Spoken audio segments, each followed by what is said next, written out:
Does anyone have any questions with new patient education?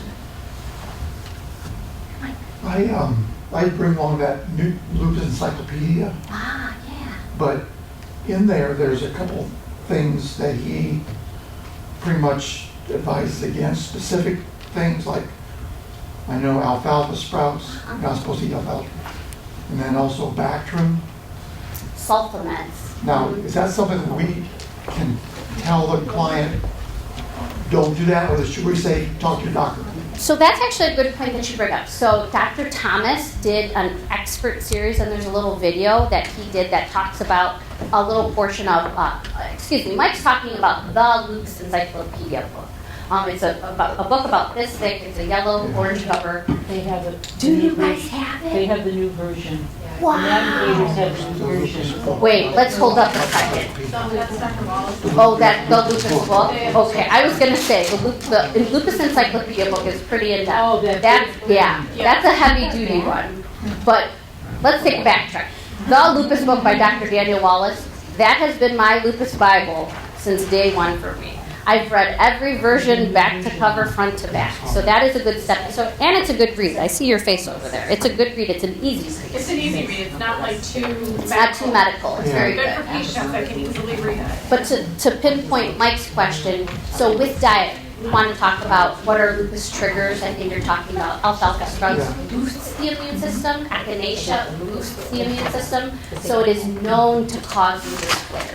Doesn't mean that for every patient that happens. So we can tell them that. That it's known. Doesn't necessarily mean that it will cause.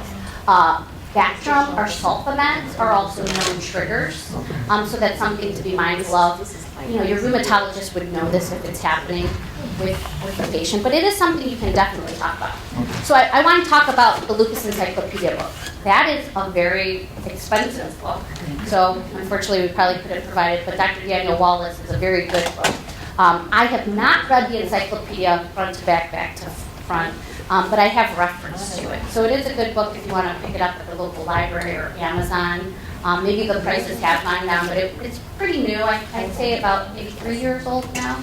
But if you guys are looking to just get like a little glimpse of that, check out the expert series and Dr. Daniel Wallace. I think it's Lupus 101, where he talks about what Mike is talking about. And I should say, Mike's been doing new patient education in Toledo and Lima, so we're very grateful for him. We are trying to find out how to get into the community and get more people to you, so we're very appreciative of One thing also you might do, I work at a public library, and the library that I work at didn't have any books on lupus. Oh. But with our library anyway, you can put a suggestion for purchase and say, I would like this book to be part of the collection, and they added it. That's great. That's one of the things our chapters actually has done. A past board member, who actually has passed away, she wanted to ensure that Cuyahoga County libraries, public libraries, had a copy of the Lupus book. So if you're in the Cuyahoga County, you might see a little inscription that this book was donated by Lucille. Didn't we do that? So thanks for pointing that out, Mike. Did anyone else have questions? Hey, Brenda? Just about conducting the class. Okay. So I think I haven't done this for a while, but when I used to do it, we could make a copy of this and get to everyone. Does we still do that? So about PowerPoint, Jackie's going to go over about actually how to the paperwork and facilitating and what needs to be. If you wanted to, I know Nikki also facilitates a group in Westchester. The library doesn't have a connection for like a projection, so she actually prints it out, and we've made like a little flip book. Are you still using the flip book, where she's just using a binder and flipping that chart? So that works great when you have like 2-3 people in a group, but if you have a few more than that, you might want to try to ensure that the place that you select has capabilities for you to hook up a laptop or something too. But absolutely. The one thing that I ask is that you just don't have them leave with the PowerPoint. So it's property of the Lupus Foundation. They could screenshot a slide or whatnot, but we just ask that you don't hand it off. Keep the presentation when done. Yes? Quick question. For those of us who are not in the Patient Navigator program and who did not get the latest version of the book, where can we get it? Because Amazon's not showing the 6th version, they're still showing just the 5th version. That's interesting. Oh, I just pulled it up. Yeah. Just pulled I was it gonna up. say, how we ordered off of Amazon. So, Natalie, I'm surprised you don't have one, and you've been a long time facilitator with it, so we'll have to figure out, I'm sure we can get you a copy. Pardon me? I don't think she has the new copy. we Ours just are saw. old. Yeah, ours are. We have all one, but done. they're old. Ah, okay. Well, we'll get you an updated version. You know, I gotta be honest with you, I've read, they're pretty much all the same. Same. They're really all the same. It's all the information. I'd like to say something. Sure. I also facilitate the group occasionally, and what Leslie has shown you today is really, the class takes about an hour and a half, all right? And you want to keep it that, all right? Because you could just be there, she could be there all Saturday or all Yeah. Tuesday night, okay? And you want to keep it that. So the class is meant to be an introduction to lupus with the person and a person's family. And maybe you'll have one person, maybe you'll have a husband and a wife, or a husband and a family, or the grandparents, or you could have one person to 10 people. If it's bigger than that, then it's too big, okay? But it's really meant to be small and informative. It's usually very emotional, all right? Especially for that newbie coming along, and you have the patient and the family there, and it's very emotional. So you want to have control of the meeting. What she presented to you is what you're going to present to them.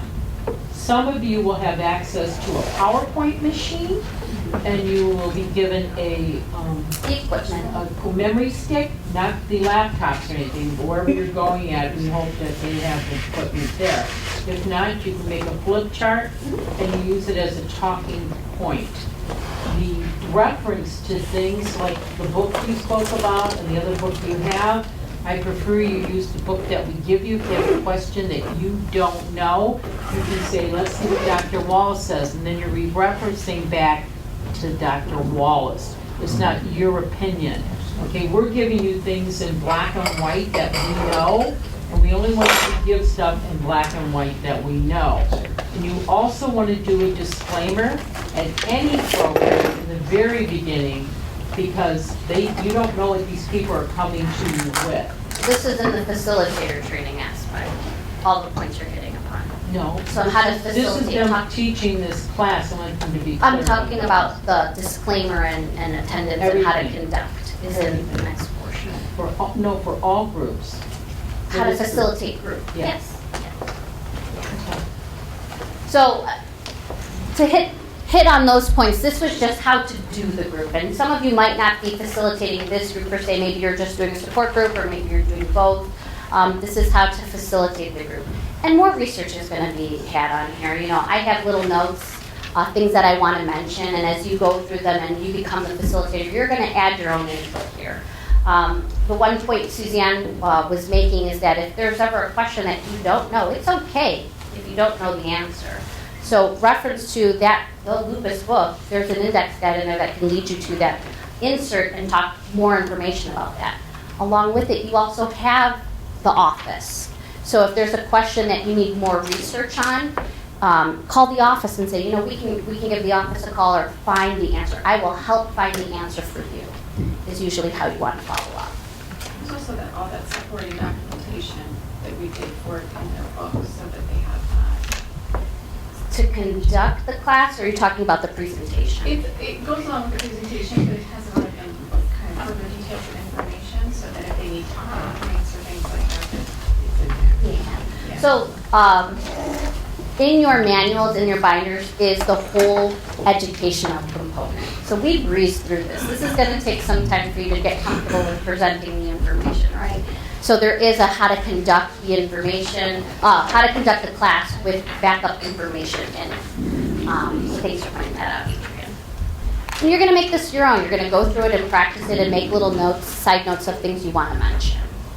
Are there any other questions for new patient education?